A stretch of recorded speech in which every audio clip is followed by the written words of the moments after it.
questions. We have tons of them. What if some of those questions can be answered with a simple email? Now is that time, and welcome to Chat with Charlie. Host Stephanie Lynn is a certified spiritual life coach and psychic medium. She will work together with Spirit to answer both your submitted and live questions. Not only will Stephanie be providing you with insight, but also interviews with amazing guests. Now, your host of Chat with Charlie, Stephanie Lynn.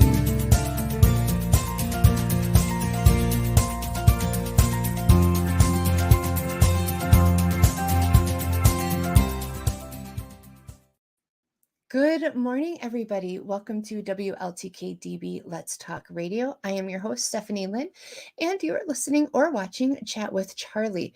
I'm really excited to have you guys all here today, but before I tell you about our first guest, I want to let you know I did make a private or a public YouTube channel, and so I'm streaming over there too. So I'm kind of excited about that. Let me know how it works. Let me know if you're seeing everything okay over there on YouTube.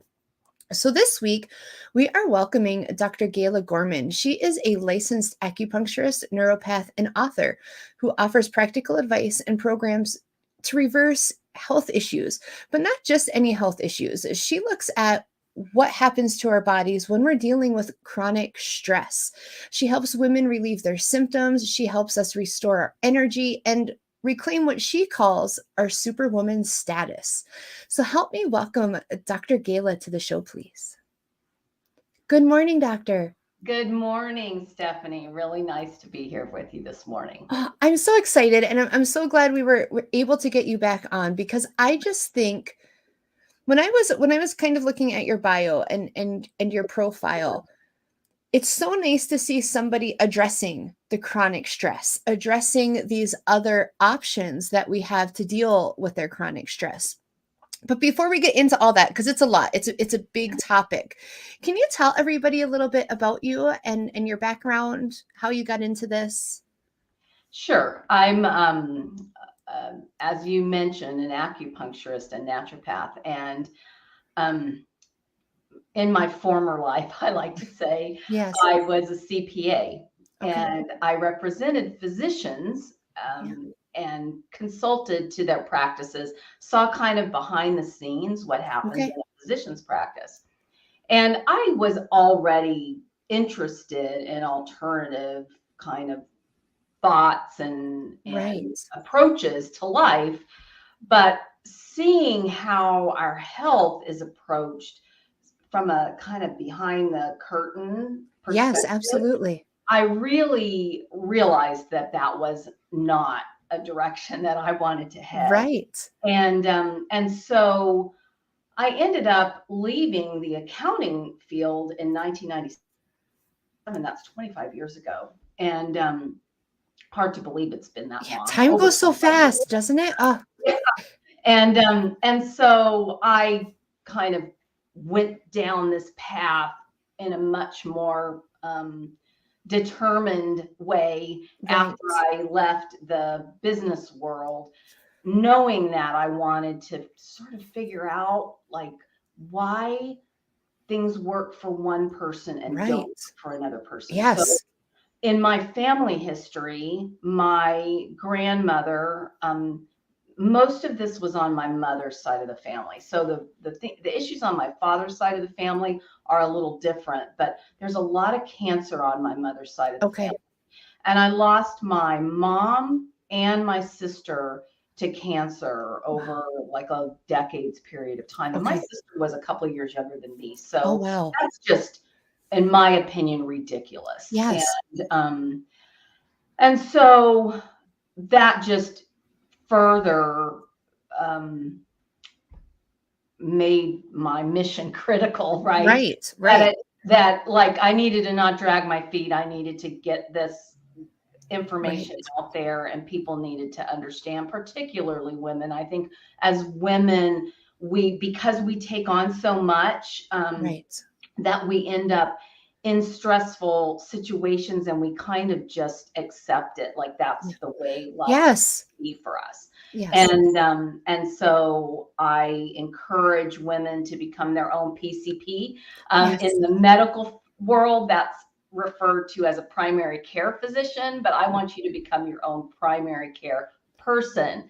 And I talk at length about that. But that's a little bit of how I got here and why this mission is so important to me. Yeah, I like that. And good morning, Lisa, Michael, and Ellie. Thank you for tuning in. One thing that really caught me about your bio, and I think I kind of want to start with being your primary care person, right? Because everything, when I did research on you and was looking into things, I know, I'm a mom. I work outside of the home. I do my own business on the side. I'm a wife.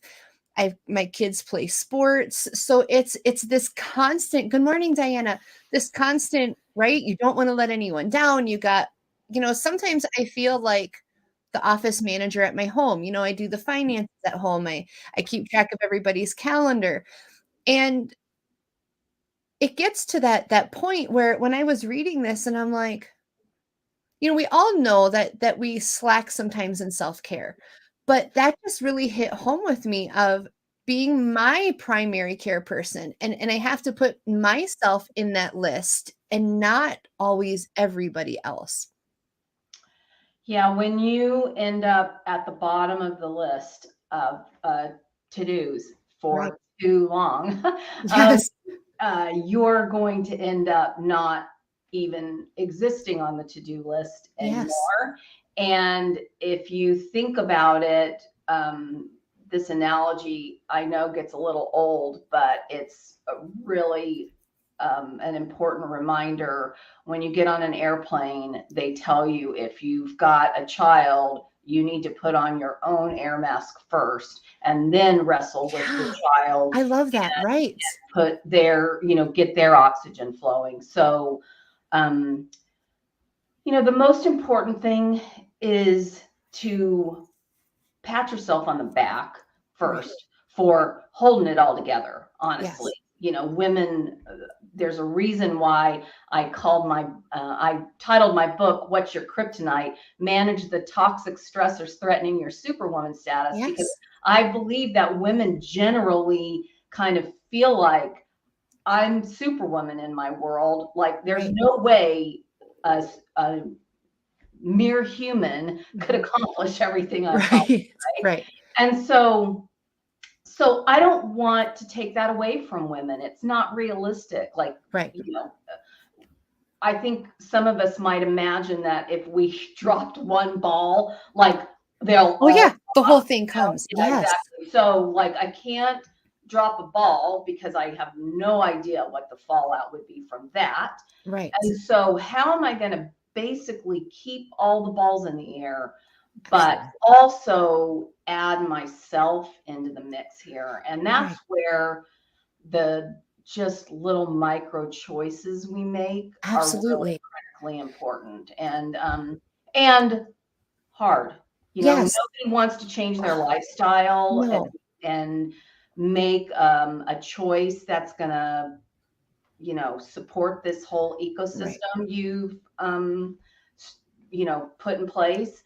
But that's the only way really to maintain it long term. You've got two options basically. You can just hit the pause button and step away, let all the balls fall, which is what's going to happen if you end up getting some disease. Absolutely. Disease escalates to disease, hit the pause button and step away.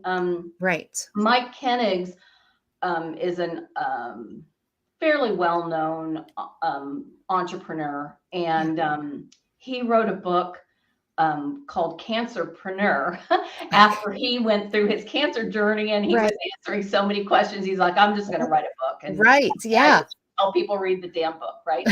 So one of the things that he said, I listened to an interview. He does a podcast with Gay Hendricks fairly regularly.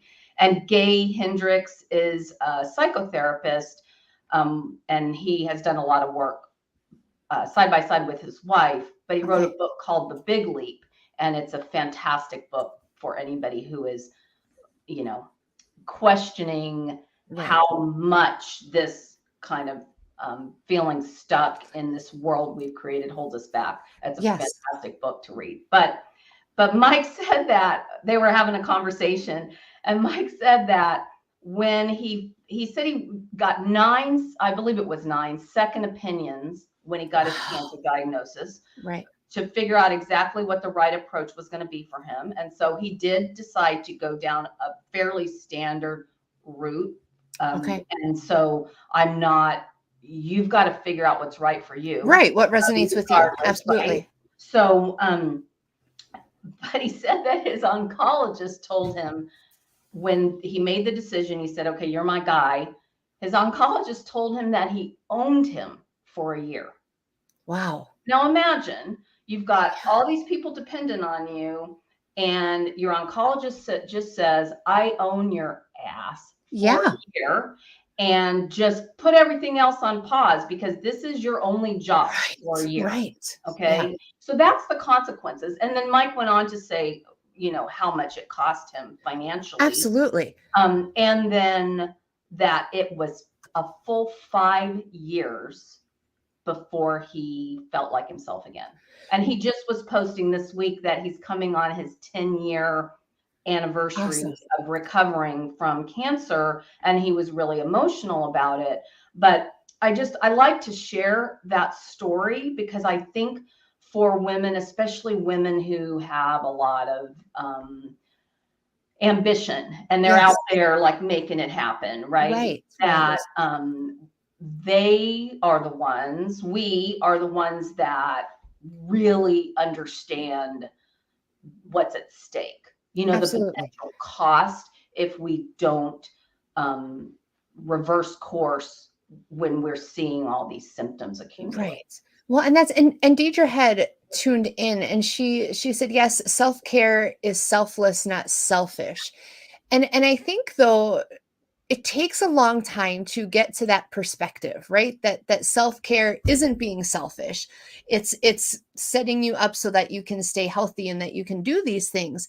And I know from my standpoint, like you said, how do you keep all these balls in the air? And I look at like, if I step out of the mix because I'm sick, who's going to get my kids to their practices? Who's, then that puts more pressure on my husband because we have our roles, we have these things. And as a mom, as a woman, as a person, I feel like when I drop the ball, I'm letting people down, right? And then that creates more stress. Right. So how do you tell people, people like me, people who are in the mix of all of this, to not let yourself get to that level, to start addressing the stress before it becomes chronic and before it starts causing illnesses? So I was actually just journaling about this this morning because it's a big problem and it's not an easy one to solve. If it was easy to solve, like we would have all solved it. Right. We wouldn't have stress. We'd be perfect. We're problem solvers. Right. Right. I mean, like that's what our day revolves around. Like absolutely solving problem after problem. So there's this period of time from about 7 p.m. until let's just call it 5 a.m. Okay. That is the period of time that what you do to take care of yourself is amplified at least 10 times, but probably 100. Right. Okay? So, particularly the period of time from like 7 p.m. to 11 p.m., that's the period of time that will allow you to have this really deep, solid sleep from 11 to 5 or so, right? Yeah. And so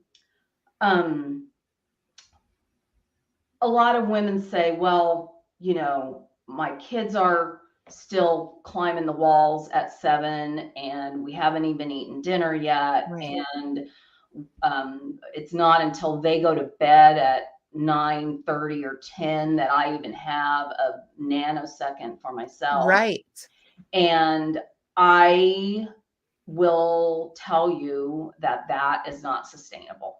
Right. It's not. That period of time from 7 to 11, you need to rethink what happens in that period of time. Right.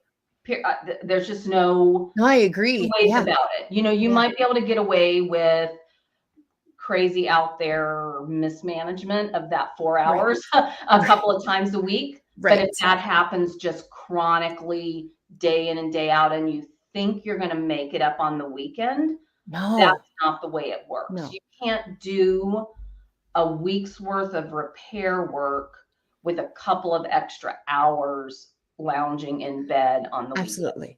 And I can attest to that, because I know for us, we have a good routine with the kids, even though they do sports, and we try to eat and things. Good morning, Terry. Thank you for tuning in. And I think that I've noticed, so Wednesdays now, my son has late practice for basketball because it's a travel team, so it's not associated with the school. And so last night was this late practice, and I've noticed, because usually by about 7:30 we're done with practices, we're done with sports, we're home, we kind of come together for family time and relax. But even last night, having that time where I didn't get home till 10:30 really threw me off for today. And so I can attest to having had a schedule. So I can't imagine people who are constantly in that late swing and not getting that downtime. Yeah. The most critical thing after 7 p.m. is what we consume. Right. And that includes screen time. Yes. So, I know a lot of women come into my clinic, and I explain to them that they need to be done eating by 7. Honestly, you need to be done eating by 5. 3 is even better, but at least by 7. I stop at 8. Otherwise, I might eat one of my children. I get hangry. So 8's my cutoff. Well, the interesting thing is that once you really understand the science behind this, that hunger is a sign that your body is not well adapted to switch to burning fat for fuel. That makes so much sense. Yeah. And so when we get really like annoyingly hungry, that's a sign that we really need to lean into more intermittent fasting and be willing to go through the discomfort to retrain our system, because we have plenty of fat on. Oh gosh, yes, I've got plenty. To survive for weeks. Yes. That's not the issue. What the issue is that your system has become so accustomed to running on sugar. Yes. That it's like, I know how to make her just give me some more sugar, quick, easy fuel. I will, make her feel hangry, and she'll cooperate. And that's one thing I want to jump in, not to cut you off, but I know when I was looking at getting healthy and talking to my physician, and I'm like, I'm constantly starving, but it was my comfort foods were the carbs, and carbs turn into sugar. And so it took a little bit to what I call kind of detox, and I've really moved away from sugar in a lot of things. But I noticed that, like, over Easter, I had a little piece of cake. Well, then that little piece of cake turns into another piece of cake, and I'm just better off. I don't want it until I taste it, right? And so it's that I don't think we realize in our society how addicted we are to sugar. Yeah, it's really interesting. I'm from Texas originally. My family is from Southeast Texas, and Texas people drink sweet tea and eat dessert after every meal. Like that's the way we did it. Yes, right? yes. And so I don't like sugar in any beverage. Like if there's going to be sugar in something, it needs to be separate from what I'm consuming, but drink wise. But boy, do I still have that ingrained habit of wanting to finish a meal with something sweet. And I found this new cafe in the last few weeks, and she makes these just out of this world brownies that I order one, and I always think, like, I'm just going to eat a little sliver and I'm going to take Right. it home. And the other day I had one, and as usual, I polished the whole thing off. Right. I told the young girl that works there, I said, I am powerless over these brownies. Yes. I said, I get that. I might as well just accept that if I order one, I'm going to eat and it. enjoy it. At least if I and don't enjoy feel it out of guilty. it, Right. those happy brain chemicals are going to be beneficial as well. So at least I love enjoy that. it if you're going to do it. Right. And like you said, accept the fact. And I know, like for me, my weakness too is baked goods. So I don't keep them in the house. Yeah. If I don't have them accessible, then I'm making healthier choices. I'm not like, oh, well, there's a box of whatever, or oh, I baked this cake. So I think too, people realizing what our weaknesses are and not setting ourselves up for failure. But obviously, like you said, allow yourself to enjoy, but realize, don't feel bad when you eat the whole brownie. Yeah. So Terry jumps in and he says, good morning. And he says, as important it is for women's health, getting men to understand the concept of self-care and how important of a role it plays in their life and family dynamics, that's a big key. Yeah. It's interesting. My heart is with women because I believe women just are naturally conditioned to multitask. Yes. Right. Yes. We're conditioned from an early age that's the expectation. Right. And if we want to be ambitious, we've got to still handle all of our other things that are on our plate. Right. We can go out there now and do that, but we've got to still do all this other stuff. Right. And men, generally, I'm generalizing, so I'm sorry, men, if you don't fall into this stereotype. Right. But generally, men are not conditioned that way. Men are conditioned to stay really focused, and here's what my goals are, and here's what I'm working towards. And so the problem with men is that when the woman says, could you help with kids? Could you help around the house? Men are like, I don't even know where to start, right? Like, how am I going to split my focus, Right. My husband tells me that multitasking is not possible. That it's I love it. And I say, well, okay, then our world just does not work if multitasking. Right. And this is a man who's a psychotherapist. I love it. So, stuff. It's just, it's interesting because in the last week, around here, we have a major golf tournament that happens in our little community this week. And so the local schools delay spring break to this week because it disrupts things enough that it's just easier to not have kids have to go to school, right? And so my husband he normally has just this crazy over the top packed schedule, but this week he's had a few holes in his schedule. Nice. And he just doesn't know what to do with himself. It's like having a 2-hour break in the middle of the day has just what do you do? Yes. Yeah. And so I asked him a couple nights ago, I said, did you enjoy having a little break today?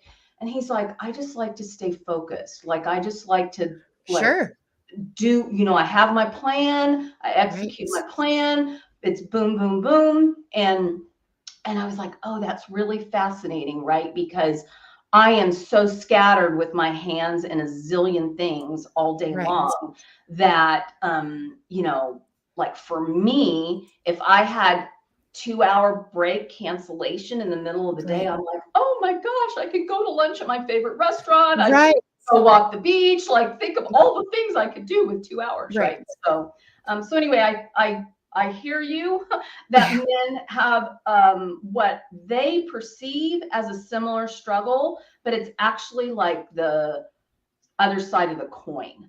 Like it's the same coin. The coin has two sides, but the issues, again, generally speaking, that men are dealing with are just a little different. And that's why if you look at diseases, so many diseases manifest in women versus men. Yes. Men have certain diseases Right. that they're more likely to have, and women have certain diseases that they're more likely to have.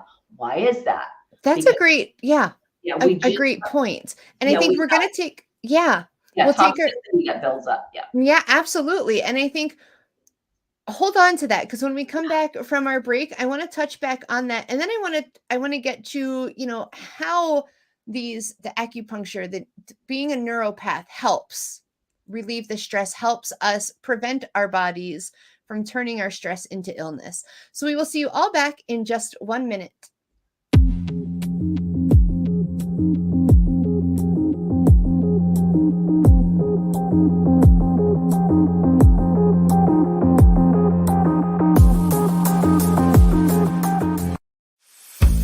The Body Code is a revolutionary method of energetic healing developed by Dr. Bradley Nelson, which allows us to quickly and easily identify specific imbalances that seem to underline chronic ill health, acute and chronic pain, and discomfort, dysfunction, and stress.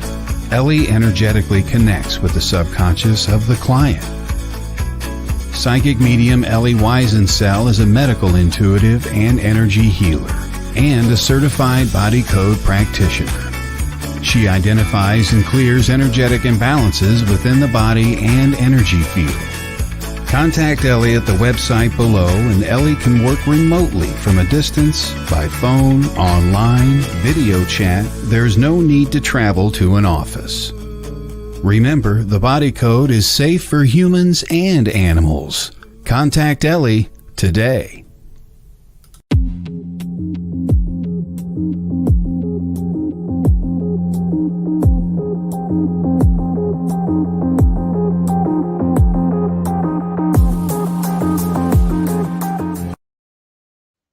Hello, everybody. Welcome back to Chat with Charlie on WLTK-DB Let's Talk Radio. It's about 27 past the hour. And if you are just tuning in, I am being joined by Dr. Gala Gorman, and we're talking about how to prevent our chronic stress into turning into health issues. So if you're just tuning in, please come back to the beginning of the show, because we all have stress. And so this is a topic I think we all really need to hear. So, Doctor, as we went to break, we were talking about how illnesses, and there's different illnesses that will more frequently, good morning, Danny, thank you for tuning in, generate in men, and ones that will generate in women. How do we look at that, look at our individual stresses, and use homeopathic ways to help prevent that, to help us from not letting illness manifest from the stress? So, men typically will manifest disease that's more solely physically connected. Okay. Women tend to manifest disease that has a big emotional component attached to it. So this is why, and there have been a lot of studies done about this, why cancer will manifest for a woman after a breakup of a significant relationship, or some real hurt that is really challenging to get past.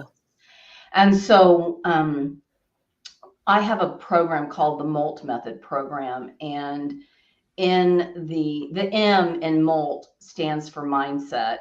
And I talk about how grieving is absolutely necessary.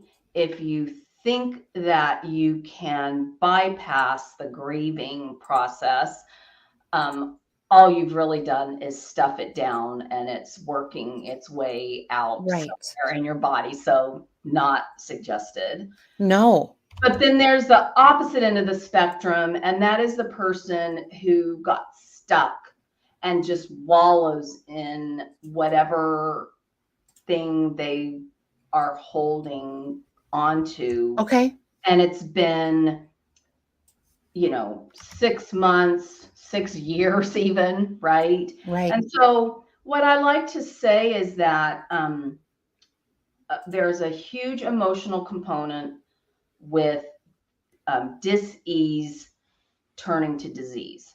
So the emotional component tends to be dis-ease, which is no big deal. We're constantly in a state of dis-ease. We're bombarded with toxicity.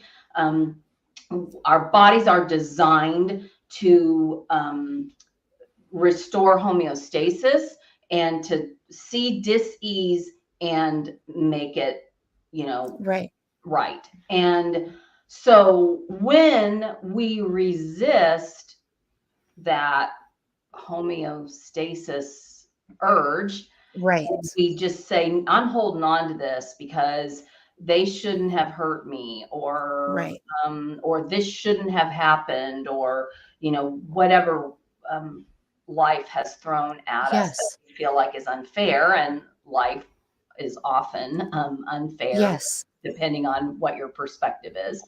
But I just really encourage people that if they have done all the right things, because a lot of women that end up in my clinic feel like they've done all the right things. They're eating really healthy. They're, trying to take care of themselves. They're trying to manage stress, and they still can't get this unraveled. There's some toxicity, and it may not be solely emotional toxicity, but there's typically a component of emotional toxicity. And so if you know that you're holding on to something, I really encourage you to seek help, find a qualified counselor to talk to.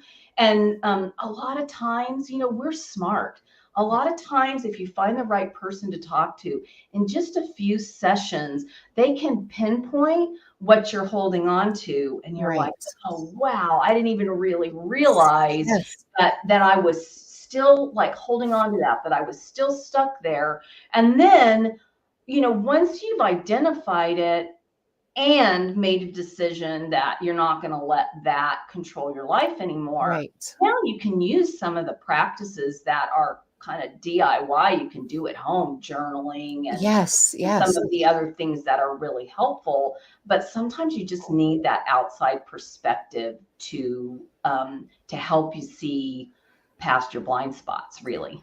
Yeah. And I like that, because when I look at, self-care, it's a lot of different things and different resources all holding hands. I think sometimes people get very focused on one course of action, or one course of providing themselves with self-care, when really you can support everything with different things holding hands. And to me, that just increases your self-support. And I feel like it supports you moving through things a little bit quicker. Does that make sense?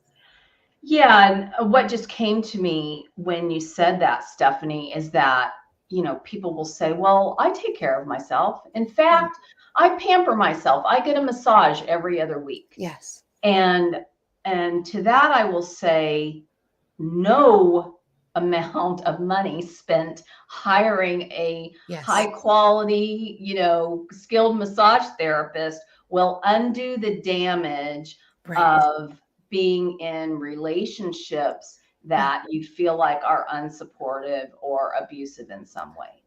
And so if you are saying yes when you know you should be saying no, that cannot be massaged away. Absolutely. You're going to need help figuring out where you need to make the changes. Absolutely. And I like that, because you can't massage away trauma. And yes, it's nice to pamper yourself. It's nice to do things to pamper yourself, but as equally as important should be those things that have you assessing patterns, boundaries, mindsets, perspectives. And that's really, I think, where you're going with this is the whole bubble of it, right? Yes. The Bessel van der Kolk wrote a book called titled "The Body Keeps the Score." And it's not an easy read. It's if you get the hardcover, it's huge. And if you get the soft cover, the words are so small that you're Oh going boy. to Sure. find glass, you know. But he's done a lot of research on just how our cells get essentially programmed with a traumatic experience and how that works its way out over the years. Wow. And, you know, this is a bigger conversation. Yes. Yes. But I just, when people are questioning, like, is that for real? Like, Yes. you know, that happened 20 years ago. Like, you know, I'm over it, right? Or so what? It happened 20 years ago. Yeah, I'm still mad at that person, but you know, there's nothing I could do about it. I'm just going to hang on to my anger, and that's the way it is. And so we had a way in the door to have this conversation here this morning. Stephanie, and it just felt like something that people really need to hear, that absolutely, that I can remove physical toxins with my homeopathy and my, you know, supplementation. I use bioenergetics to identify what's really at the root of the problem. But if I create a protocol for somebody, it's up to them to do the work, and it's up to them to have the awareness to be able to notice what's changing and what's not changing. And that's where becoming your own PCP comes in. Absolutely. If I don't enroll my patients in their own healthcare journey, then no amount of supplements or detox is going to fix the problem. Right. And there's not, I think, and I know even with the things and services I provide, sometimes people come to you looking for that magic wand, right? And there's nothing that any of us can do to wave that magic wand, because, and I'll tell, some of my clients, like, I get it. You have boxes packed up in your mind that say, do not open 1990, the trauma it contains. So you just leave it there in the back of your head. But at some point, to get rid of those boxes, you have to unpack them and you have to sit with what's in them. And that's hard because we don't like to feel vulnerable. That sometimes creates more stress, right? Of reliving or going through that trauma. And so I think people sometimes come and look for these homeopathic options as that magic wand, but you still have to do the self-work. Yeah, one of the things that I talk to people about is their tricks for suppressing symptoms. Yes. And I encourage people to stop suppressing symptoms, which is a total mind bend, because everything is about suppressing symptoms, including in the alternative medicine world. It's alternative medicine oftentimes pays lip service to getting to the root cause. They really just are suppressing symptoms in an alternative, a bit healthier way. Right. And so when you're suppressing symptoms, the way I describe it is you're driving the problem further into the body, and these subtle messages, which I know you understand, Stephanie, these subtle messages are harder to hear. They are, absolutely. The deeper they're buried, the harder they are to hear. Yes. And the Pandora's box analogy was a really great one. The O in MOLT method is for order. And I talk a lot about clearing clutter. And that would be an example of clutter that we might not really naturally think of whenever we're saying, oh, I need to clear some clutter. I'm going to go through my closet, get rid of clothes I haven't worn in 20 years. It's like, well, if you go through your closet, which I think is also very helpful, go through your closet, find that thing from 20 years and go, oh man, that reminds me of I stuffed in that Pandora's box, right? Yes. Maybe it's time to deal with that clutter as well. Yeah. I find that when I'm, in CDs, right? We had these books of CDs and we'd make mix CDs. And, sometimes you throw one in college and then that one song will come in and it's that instant memory or trauma or whatever you associated. And so absolutely. I think that's a great way to get people started. Yeah. So before we have about 5 minutes, tell people how they can get in contact with you, how they can reach out for your services, and about your book. I want to let everybody know where they can find your book.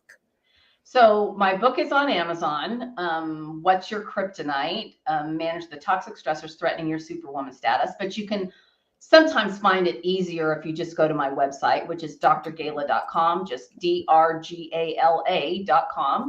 And I also send out a weekly newsletter Oh, I to love that. my subscribers. It's free. And so you'll find a little form at the bottom of the homepage of my website.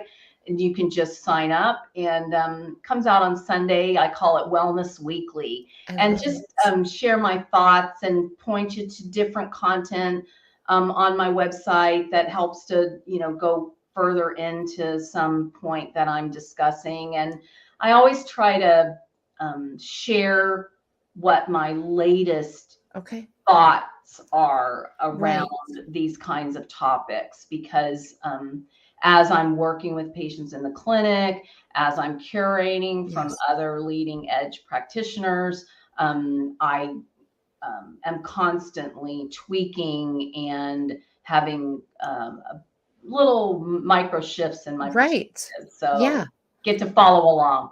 And I get to provide the advice unfiltered, because, when we're on public social channels, I have to filter things a little bit. Absolutely. I get that. And I just want to thank you as a practitioner. I love, this platform has allowed me to meet a lot of practitioners who are looking to treat whole body. And I really hope that in our society, we continue to keep shifting that way of treating whole body. Realizing that things can work in components, that they can support each other, and that there is more to what goes on with our body under and behind the scenes, such as the stress that we put ourselves through. So thank you for bringing that at least to the forefront for a lot of people to start making those connections. Thanks for allowing me to get the message out there, Stephanie. I really appreciate the opportunity to be on your show. Absolutely. I loved having you on. I hope you all will hop on to her website. It is in the notes. I had it popped up on the screen just a moment ago. I want to thank you so much for being here with us today, Dr. Gala. We are going to take a quick break, and when we come back, I will be telling you what's coming on with the show in the next couple weeks and what I got going on. Take care.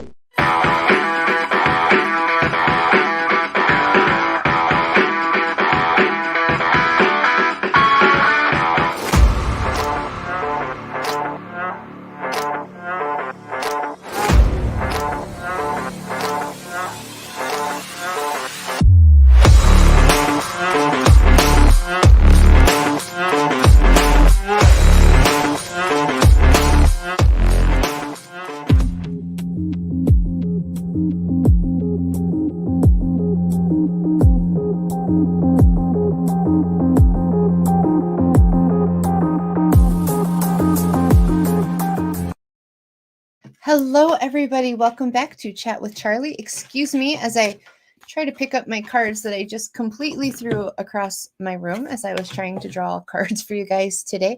If you are just tuning in, it is 44 past the hour, and we were joined today by Dr. Gala Gorman, and it was fantastic. She joined us and talked about how we turn stress, our own stress, our own everyday things we're going into chronic illnesses, into manifesting things that kind of go wrong with our body, and how we can help prevent that. Different holistic ways we can look at that to support our bodies so that we can deal with the stress, we can deal with those things going on so that they do not manifest into an illness. So If you're just tuning in, I hope you will hop on because I know, like me, you all have some kind of stress. So check that out. So what's coming up on the show? Next week on the 20th, I have rescheduled. I was sick a couple weeks ago with DD Moonflyer. She is a fellow host right here on WLTK-DB. And if you haven't caught her show, I hope you certainly will. Oh, I see your message, Danny. Yes, I will pull one for you. And so I hope you guys kind of check out all the hosts and things that we got going on because they have a lot of great topics on there. On the 27th, we will welcome back Kelly Wagner from the Edge magazine. That's going to be a great time, a lot of fun. And then next month, coming back, we will welcome back Michael Christopher, Evidential Medium. So stay tuned. I got some other things in the works, and I will let you guys know as soon as things are kind of ironed out. All right. So I pulled 3 cards for the group.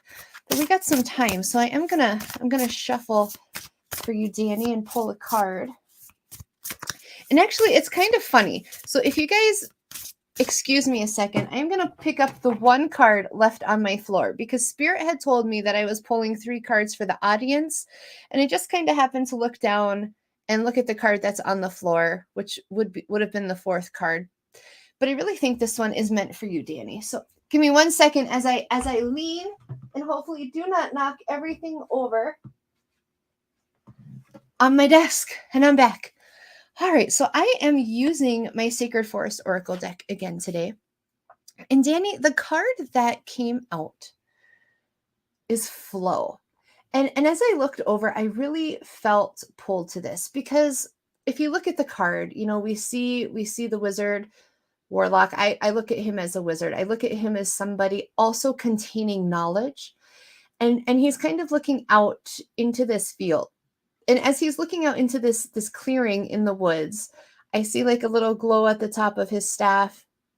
And then I see, the little spots of light coming into the path and then a brightening up in the top clearing. And to me, I feel like this is the disbursement of knowledge. And so I feel like one thing that you are looking at is working into the flow, having a more consistent disbursement of your knowledge to others. But I feel like as you look into this light, cards are opposite sides, into this light, I feel like this is bringing in a new opening. And I know you guys personally, and I know you're doing a lot of things to get out knowledge, to help educate people, to help people advance their abilities or to find out things they're interested of. But I feel like there's a new avenue coming in for you specifically. And I do feel like there's a little bit of with your flow. So I'm seeing this flow, but I'm also seeing this. I'm seeing some friction within your flow. And I feel like that friction is coming from a pull between your professional life and this other career that you have going on the side. And I feel like you're going to need to find a way to allow a better flow for you. Not that you're not able to manage it, but I feel like it's kind of pulling on you, if that makes sense. So that it's almost like you really want to be very focused on something else, but I feel like this other pull is kind of taking away from that. So finding a way that those can flow a little bit better so that it supports what you want to accomplish and not have your fingers in too many things. Because with this opening, I feel like it's going to come very quickly and unexpected for you, but I feel like it's going to be a really good thing. And I feel like it is going to make you test your own abilities and kind of level you up in some areas. So I hope that makes sense for you. All right, everybody else, I got 3 cards for our group. And so you can pick 1, 2, or 3. If there's something you've been looking for guidance in, you could pick all 3. It doesn't matter to me. It's card number 1. If you picked card number 1, it's magic. And when I look at this card, to me, it really resonates in acknowledging the magic within yourself. Okay. So many of us, this is kind of funny. We're our own worst critics, right? We doubt ourselves and we doubt, you're so welcome, Danny. We doubt in our magic what we can offer to others. And so I feel like what this card is saying is you have to recognize what you offer the world. Recognize your own magic, because if we don't recognize our own value, that really puts us in a position of not meeting the needs of our higher selves, not meeting our advancement, and not giving the universe what we're meant to be here to give it. So trust your magic, trust your own abilities, trust your own, what you're good at, right? And don't tell me you're not good at anything, because we're all good at something. You have to trust that. Trust your value. Card number 2. Spirit's on a roll today. This is kind of funny. New beginnings. And so when Spirit's coming in with new beginnings, I do feel like for a lot of us, it's spring. So it attests to that with spring. And I don't know about you guys, but whenever spring comes in, I start to feel revived. I start to feel that seasonal depression kind of lift. I feel hope for the seasons to come, for the new growth. And that's what Spirit's talking about. They're talking about allowing new growth, not necessarily completely new beginnings, but new growth is where I feel this card is. New growth within areas of advancement that you're already in. So building on to skill sets, building on to your situation and allowing that to grow. Funny. The last card, and you guys don't know why these cards are so hysterical to me, but they are today. I feel like I'm speaking to myself just as much as I am speaking to the audience today. The last card that I pulled is trust. This is a big one. I know personally, I don't trust a lot of people. I don't always, I hate to say it, I don't always trust my spirit guides, right? I still come sometimes from these places of doubt. I still doubt myself in so many areas, and we're all guilty of this. We're all guilty of not fully stepping into trust, because trust is a lot like faith. Taking those steps forward and believing it's going to bring you to where you need to go. Taking those steps forward and believing that whatever comes from those steps that you're taking are for your betterment. We have to trust, because if we don't trust, we keep sitting exactly where we are. Do you want to keep sitting there? Or do you want growth? Do you want new beginnings? Do you want to allow the universe access to your magic, access to your value? We can't do any of that if we don't have trust. So now that Spirit has lectured both me and you, I am wishing you all well this week. I do hope you will check out the other shows on the station. They are fantastic. I hope you will check out Dr. Gala. She has a lot of great information if you hop on over to her website. But whatever you do, whatever you choose to do for the rest of the week, I hope that you will choose it with self-care for yourself in mind. I hope you will choose it with love for your fellow man, for humanity. This week, just be the change that you want to see in the rest of the world. It's a ripple effect, but it has to start somewhere. I will see you all next week. Thank you for tuning in. The truth is here and now on WLTK-DB Talk Radio at WLTK-DB.com.